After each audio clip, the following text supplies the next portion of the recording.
আফরা যাও।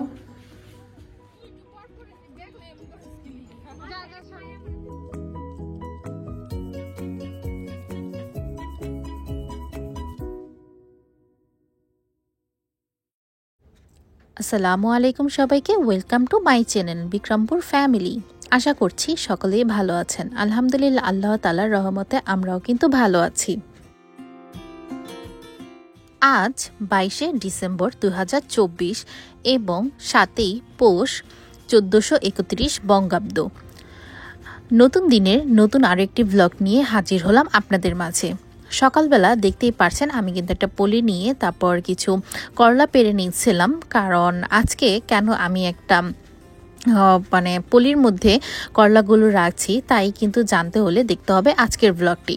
মূলত আজকে আমি সকালেই রেডি হয়ে পড়েছি, কারণ আজকে যাব বেড়াতে। আর বাইরের পরিবেশটা দেখতেই পারছেন, ঘন কুয়াশায় কিন্তু ঢেকে আছে। যেহেতু পৌষ মাস আর শীতকাল তো বটেই, আর শীতকালে কুয়াশা থাকবে না এটা কিন্তু কোনো কথা নয়। আর আপনাদের ভাইয়া কিন্তু মানে এক এক করে খুঁজে খুঁজে কিছু করলা আমাকে পেরে দিচ্ছে।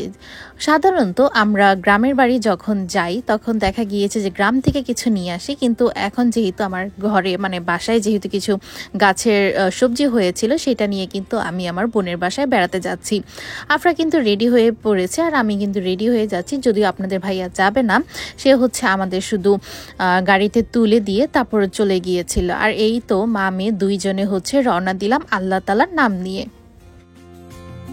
শীতের দিন বলতেই কিন্তু বেড়ানো আর ডিসেম্বর মাসটা যেহেতু আমাদের সবারই একটু বেড়ানোর মাস আমরা মনে করি, কারণ ডিসেম্বর মাসটা কিন্তু বছরের শেষ আর তার সাথে কিন্তু আমাদের সবারই অন্যরকম একটা ফিল হয়। যেহেতু পৌষ মাস আর শীতকালে পিঠা পুলি খাওয়ার জন্য কিন্তু সবাই কম বেশি বেড়াতে যায়। আর বাইরে দেখতেই পারছেন যে যাওয়ার পথেও কিন্তু একেবারেই রোদ ছিল না, মানে কুয়াশায় ছিল।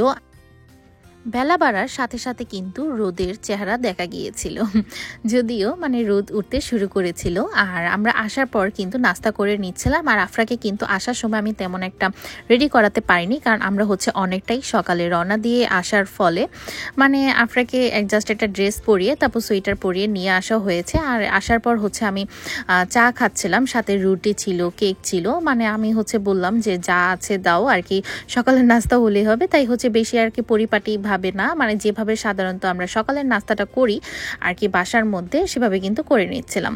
আর এই তো ঘরে বসে কিন্তু মানে পাটাতন ঘরে বসে কিন্তু নাস্তা খাওয়ার মজাটাই আলাদা। আর দুপুরের পরে কিন্তু আমি মানে ঘরে দুইতলা বারান্দার উপরে বসে আফরাকে মানে খাইয়ে দিচ্ছিলাম। আর আজকে মেনুতে সাধারণত ছিল আফরার জন্য পোলাও আর হচ্ছে মাংস, কারণ আফরার খালামণি জানে যে আফরা কিন্তু মুরগির মাংস ছাড়া খাই না, সেজন্য সাথে কিছুটা পরিমাণে পোলাও রান্না করেছিল, যদিও আফরার জন্য। আর আমি কিন্তু মূলত বারান্দার উপরে বসে আছি। আর শ্রীনগর বা মুন্সিগঞ্জের বা বিক্রমপুরেই বলেন না কেন, আমরা কিন্তু মানে আমাদের এখানে কিন্তু কাঠের ঘরের জন্য কিন্তু বিখ্যাত। আর যেহেতু শীতকাল তাই ঘরের অবস্থা একটু অন্যরকমই ছিল, যাই হোক ওইটাকে ইগনোর করবেন।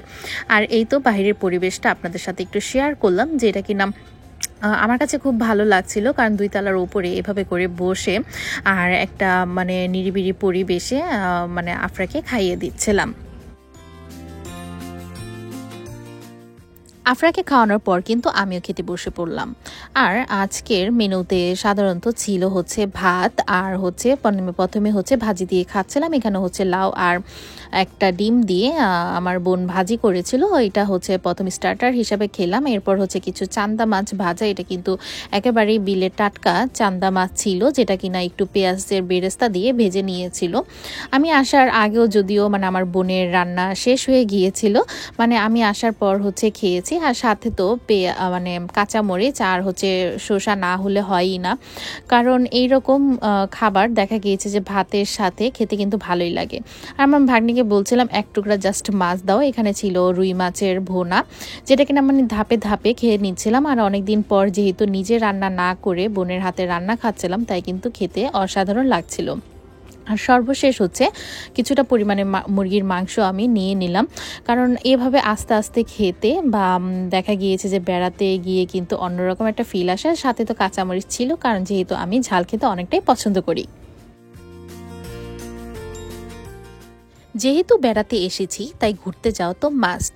আর শ্রীনগরের যেহেতু আমি এসেছি মানে শ্রীনগর মুন্সিগঞ্জ আপনারা দেখতেই পাচ্ছেন পদ্মা সেতু কিন্তু অনেকটাই কাছাকাছি শ্রীনগর থেকে। আর ওইটা যেহেতু লোহজন উপজেলায় পড়েছে আর আমি কিন্তু মূলত শ্রীনগরেরই মেয়ে, মানে আমার বাবার বাসা হচ্ছে শ্রীনগর জেলা আর শ্বশুরবাড়ি তো লোহজন জেলায়। যাই হোক দুইটাই কিন্তু মুন্সিগঞ্জে। আর আজকে আমরা মূলত চলে আসলাম রেল লাইন দেখতে। এখানে রেল লাইনটা হওয়ার পর এখানে নাকি অনেকেই দেখতে আসার অনেকে হেঁটে হেঁটে দেখে, তাই ভাবলাম যে বাসা থেকে যেহেতু মানে 5 মিনিটের রাস্তাও না সামনেই, তাই আফরাকে নিয়ে আমার ভাগ্নি আপুকে নিয়ে চলে এসে পড়লাম হচ্ছে রেল লাইন দেখার জন্য। আমার ডেইলি ভ্লগের মধ্যে কিন্তু আমি যা যা করি সেটাই কিন্তু আপনাদের সাথে শেয়ার করার চেষ্টা করি।